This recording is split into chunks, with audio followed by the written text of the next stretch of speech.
This video is about the extensible blockchain object model inspection capability for class inheritance of methods and arguments.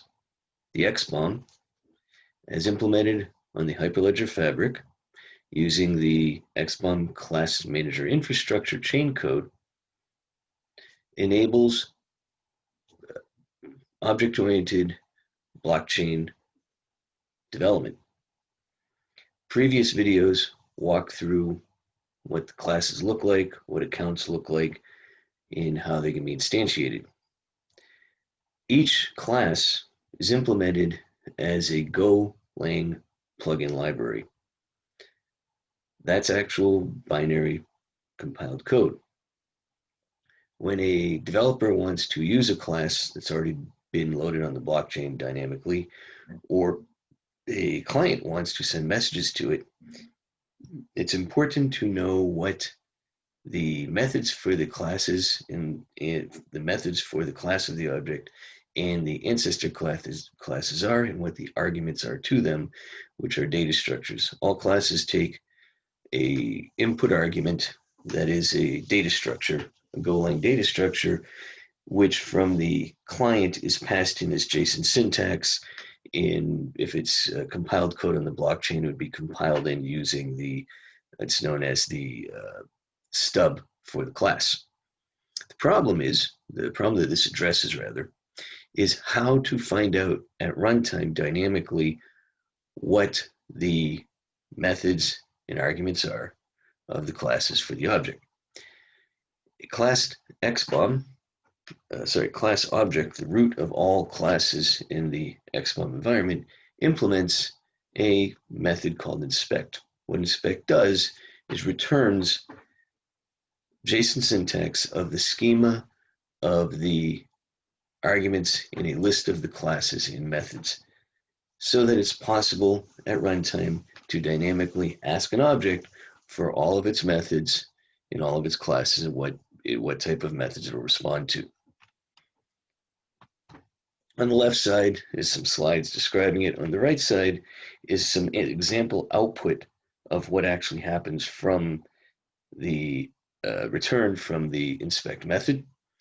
What we're going to do is I'm going to walk through a couple slides on the right, do a quick demonstration of this running from the command line using the peer command on the test network environment using the class manager infrastructure chain code, and then do a quick walk through some of the example source code of it. I'm sorry, not example, actual source code of how this is implemented. On the left side is a rough idea of the schema that's returned by the inspect method for each argument to each method for a class. So that's what this is defining, and each one of those is a data structure, so you need a data structure schema. This is what it looks like. Definitions is a JSON schema command.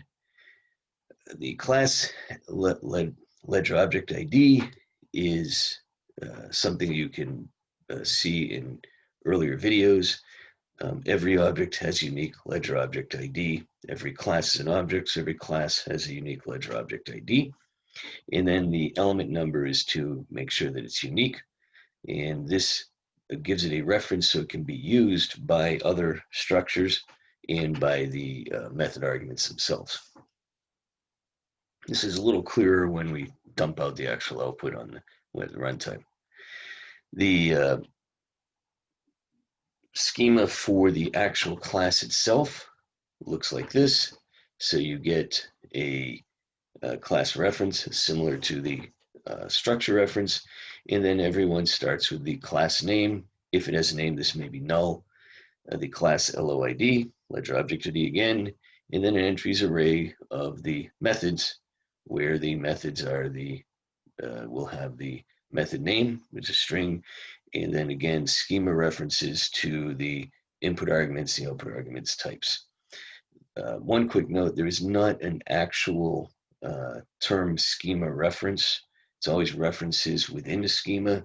So what's going on here is this is a class schema that's saying that what it returns is actual schema. Unfortunately, I couldn't figure out from the JSON schema syntax available currently any way to actually say this formally. So that's an informal notation, not really relevant because you only care about what comes back from the actual output of the inspect command. Here's an example fragment of what the class description then looks like. So you get the class name, as we said, the class LOID, class entries, and there'd be a method name, and this is literally a schema reference, just like any other reference for the input arguments and output arguments. And you'd see a list of these for each class entry. Here's an example of an actual returned class schema. And you get the normal schema notation, the definitions, the structure name. So this is test arguments output type, LOID, and a unique reference for it to make sure that they're all unique when they're returned. In the list of the objects, here's the struct name, and here's the fields for it. And here's another, there's two examples here. And then finally, the output of what the actual class definition would look like. And here's the class name. Again, as I said, they may be null because this one was not listed in the root dictionary with a name. Here's its LOID again. Here's the entries. And this is so this class, whatever it would happen to be, will take a message new class method call, and it takes the new args type, and it returns class message new out args. Then it also takes a message new args type, and it'll take class object isa. Isa means what type of a class is it, and it take, here's the input arguments and the output arguments. And again, these are the references to the schema for these, which would be defined in the return. Let's go over and take a look at actually running it real quickly. And on the left side, this is some what the schema looks like. It actually returns like this without the structure indentation. I just put this there to make it reasonable, make it easier to understand. Let's do a quick run of it. So I'm going to start up the network now. Let me make this full screen. And this is literally this is just walking through a equivalent to the test network shell. If you look in previous videos, you'll see that I did some minor edits of the shell and called the class manager shell instead, and we'll start it up.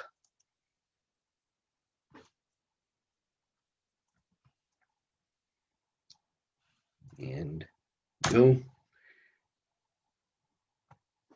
And we're going to pause the video for a second and let this finish. We don't need to let it run. I'll let it start up to show that it's actually started. Then we'll come back when it's done.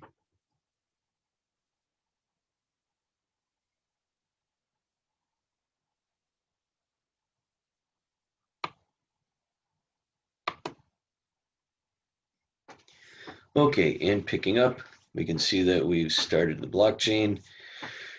We can see that we've sent a handful of messages that are part of the startup script you'll see in the previous examples. Here's a history of it running. Eventually did an init. And then it does the init blockchain further down. Here's the init bootstrap rather, right here. And a couple of calls. So what we have is a running class manager infrastructure chain code with the foundation classes already installed, ready to run.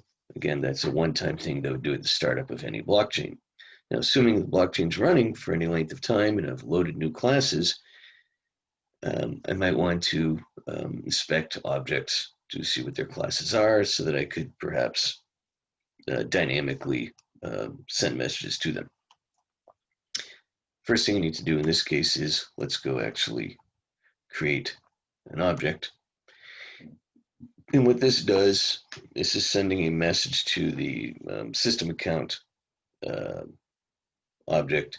And it's a factory object that will create new accounts by saying new object to it. And it's been preset, so it sets up class accounts. And so we now have and return a new object. It's returned. This is its handle. I'm sorry, this is its ledger object ID rather. Right there. There we go. Now we want to be able to inspect that object. And you'll notice that this is the object's ledger object ID. And you'll notice that it matches the one that was just returned, so we're inspecting that object. And this is a very simple method. There is no arguments to it, so it's an empty argument structure. It says unused. That's the name of the argument. It just sends it nothing. But if you notice, this is all regular JSON syntax, and we're doing an object send. And this is the system, the account object right here. And so he's sending to an object in an account, and we're saying, please tell me about yourself.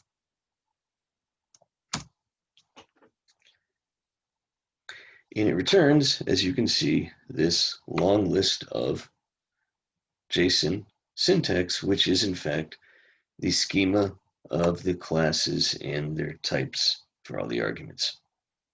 So this is what I was showing in the other window. This is the same concept as what's here. The only difference is this is actually live data, is the actual live data that's returned.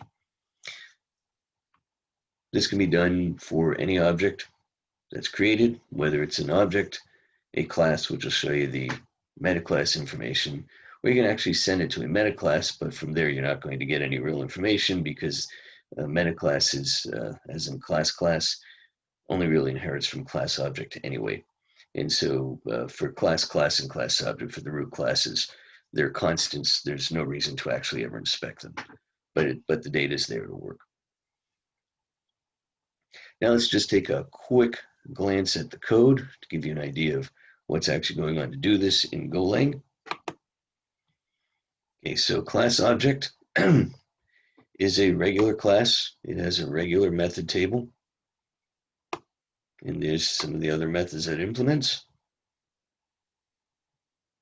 One we care about is class object inspect. And it's a method, and it takes input arguments and output arguments. And by the way, you'll see these actually in the inspect output. That's when you send a message to inspect, it also returns its own schema information. At the bottom of the file, I believe at the bottom, this file, definition for the method itself is down at the bottom as a constant, right here. And so the method you actually send is class object underscore inspect. What it will do, here's the stub call for it if you wanted to call it programmatically, that will work as well. And in the implementation, there's the helper down here.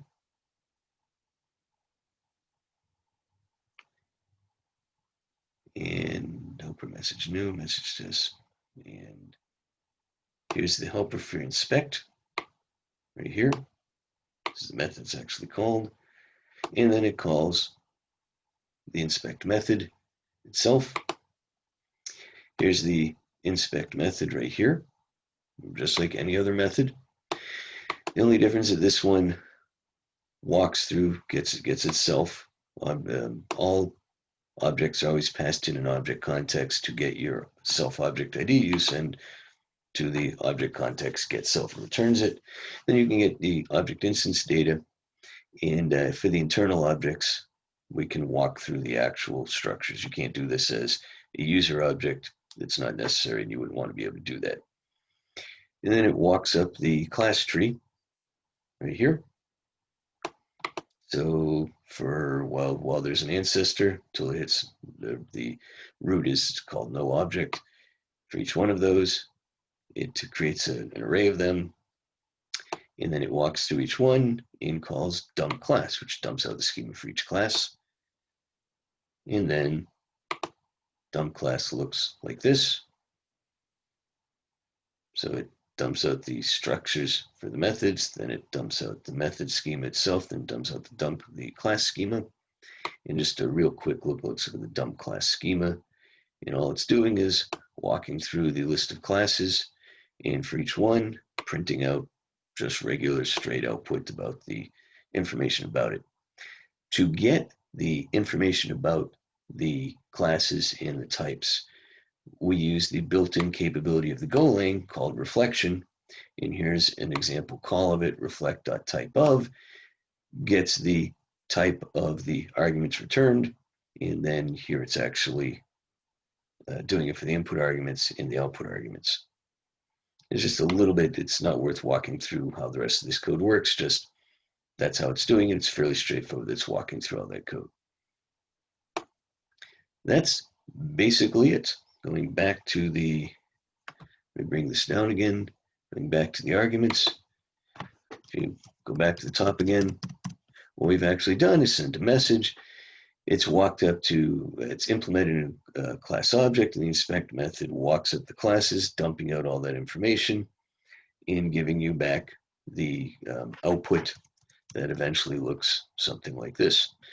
Now, the intent of this is that a client might create an inspect type application that for any given object can interrogate it for what its arguments and methods that it can take are, and provide a user interface for a developer or a user to interact directly with it.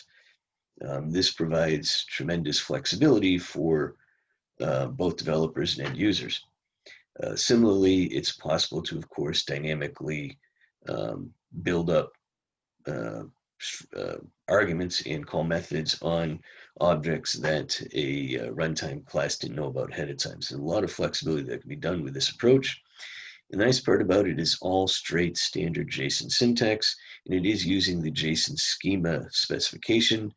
So this is parsable JSON code, and you can handle that in JavaScript, Golang, Java, Python, any language you feel like. That's about it. It's very straightforward. Nice little additional piece to the XBOM that I hope people find useful. Thank you for your time.